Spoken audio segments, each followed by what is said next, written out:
என் அன்பில் நிலைத்திருங்கள். என் மகிழ்ச்சி உங்களுள் இருக்கவும் உங்கள் மகிழ்ச்சி நிறைவு பெறவுமே இவற்றை உங்களிடம் சொன்னேன். அன்புமிக்க சகோதர சகோதரிகளே, சில எறும்புகளுக்கு பாலம் கட்டத் தெரியும். இவற்றிற்கு நிறைய அறிவு உண்டு. ஒரு சிறு நீரோடியை கடக்க வேண்டுமா, சில எறும்புகள் ஒன்றோடொன்று தம்மை பிணைத்து கொண்டு சங்கிலி தொடராகிக் கொள்கின்றன. இவற்றில் முன்னே உள்ள முதல் எறும்பு கடவுளை நம்பி காற்றுக்கு தன் கதியை ஒப்படைக்கிறது. ஓடியை கடக்க வேண்டிய மற்ற எறும்புகள் இந்த சங்கிலி தொடர் எறும்புகள் மீது ஊர்ந்து சென்று அக்கறையை அடைகின்றன. பிறகு கரையை அடைந்த இவ்வெறும்புகள் எல்லாம் சேர்ந்து தமக்கு பாலமாக இருந்து உதவிய சங்கிலி தொடரில் இருந்த எறும்புகளை தம் பலமெல்லாம் சேர்த்து இழுத்து அவற்றையும் கரைக்கு கொண்டு வருகின்றன. எமது சமுதாயத்தில் இவ்வாறு ஒரு நிலையிலே நாமும் பொது நன்மைக்காக உழைக்க வேண்டும்.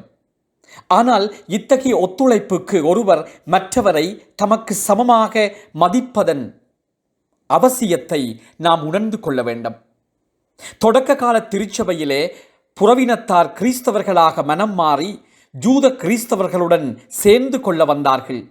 இதை பார்த்த ஜூத கிறிஸ்தவர்களில் சிலர் முகம் சுளித்தனர். இவர்களுடன் நாம் சேர்ந்து வாழ வேண்டுமா என்று ஏளன கேள்வி எழுப்பினர்.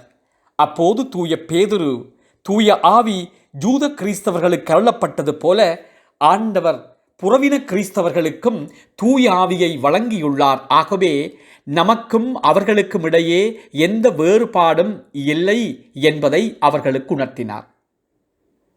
அன்புமிக்க சகோதர சகோதரிகளே, கிறிஸ்துவில் வாழும் நாம் எல்லோரும் சமம் என்பதை நம்பினால் எவருடனும் சேர்ந்து பொது நன்மைக்காக உழைக்க முன்வர வேண்டும். சாதி, இனம், குலம், கோத்திரம், ஏழை, பணக்காரர் என்ற பாகுபாடு பார்க்காது அனைவரையும் சகோதர சகோதரிகளாக பாவித்து அவர்களுடன் ஒத்துழைக்க வேண்டும். பிறருக்கு உதவி செய்து அவர்களுடைய வாழ்வில் நாமும் இரண்டர கலக்க வேண்டும். பிறரோடு சேர்ந்து ஒரு நல்ல காரியத்தை செய்வது தனித்து நின்று பிறருக்கு உதவி செய்வதை விட மிகவும் சிறந்த சேவையாகும். மனித தன்மையில் வேறுபாடு இல்லை, மனித மனத்தில் தான் வேறுபாடு உண்டு. அதை களைந்தவர்களாக வாழ்வை நோக்கி புறப்படுவோம். மன்றாடுவோமாக. அன்பான தந்தையே இறைவா, இந்த காலை வேளையில் உம்மை போற்றி புகழுகிறோம். எங்களுடைய வாழ்க்கையிலே நீங்கள் செய்து வருகிற எல்லா விதமான நன்மைகளையும் ஒரு கணம் எண்ணி மகிழ்ந்து நன்றி சொல்லுகிறோம். ஆண்டவரே, எங்கள் ஒவ்வொருவரையும் ஆசீர்வதித்தரலாம். எங்களுடைய குடும்பங்களை ஆசீர்வதியும். குடும்பங்களுக்குள்ளே ஏற்படுகிற பிரச்சனைகள், வன்முறைகள் மத்தியிலே அமைதியையும் அன்பையும் எங்கள் ஒவ்வொருவருக்கும் பரிசாக தாரும். எங்களை சூழ எத்தனையோ தீமைகளும் நோய்களும் இயற்கை அழுத்தங்களும் நடைபெற்று கொண்டிருக்கின்றன. இவற்றில் இருந்து எங்களுக்கு விடுதலை தாரும்.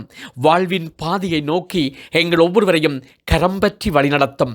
நாம் ஒருவரை ஒருவர் நேசிக்கவும், ஒருவர் ஒருவருக்கு எங்களுடைய வாழ்வை பகிர்ந்து கொள்ளவும், மற்றவர்களோடு சேர்ந்து ஒற்றுமையையும் சகோதரத்துவத்தையும் விதைத்து உம்மோடு சேர்ந்து பயணிக்க கற்றுத்தாரும் நல்ல தந்தையே. ஆமேன். ஆமேன்.